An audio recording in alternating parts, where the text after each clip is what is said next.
The seventh concept of narcissism is keeping commitments. Hi, I'm Dan Cassenti. I'm a cognitive psychologist and a novelist. I'm putting together this series on YouTube about narcissism so I can cover a host of concepts of narcissism and help arm people with knowledge so that they can get out of or stay out of narcissistic abusive relationships. So I had a little bit of a snafu because I skipped this one earlier and it's no longer in alphabetical order, so sorry about that. But keeping commitments, I think, is something we want to focus on.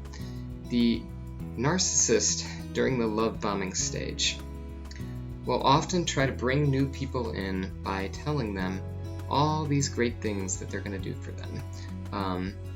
Whether it's a romantic relationship and they're just starting out, with like, we align on all of our goals and so we should be together because we want the same things in life.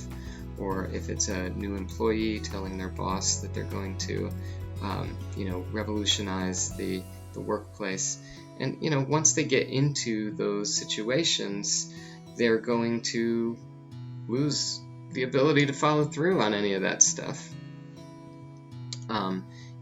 Even if you were to call them out on this, they would go, "Oh, I've found another better way of doing things. That I've changed my mind. Those aren't things that I need to do anymore. We don't need that." And now, that if they're just straight up in the devaluing stage, they're not even going to worry about that. They're going to be like, "How dare you not let me be flexible?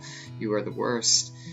So whatever it is, they make commitments to you, and you think that things are going to go a certain way, and they don't, for one reason or another. And you can call them out on that, but they're constantly breaking their promises. And when you do come back to them and say, "Hey, you didn't do this," you've probably been schnookered into the trauma bond with them anyway, or you've proven yourself to need them in some way, or want to be around them, and cutting off the relationship for these commitments being broken are, it might be seen as extreme by others, and they'll use that against you. So,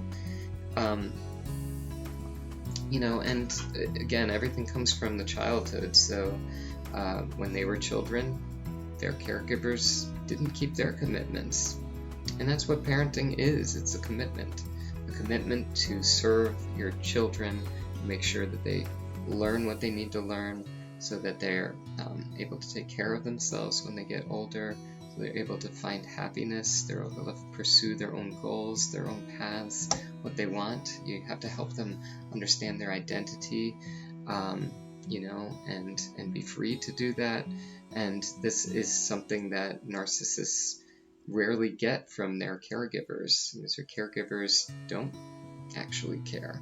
Despite the name caregivers, they're not actually doing their job, and that hurts, and that leaves an impression on a narcissist, so that they don't feel like other people should be allowed to have their goals achieved.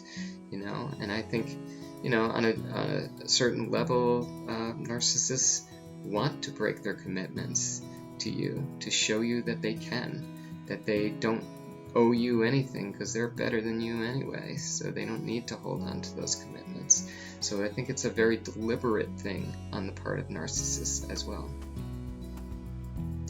Well, I think that's all we want to say about that one. Just watch out for people giving you lots of commitments when you first meet them.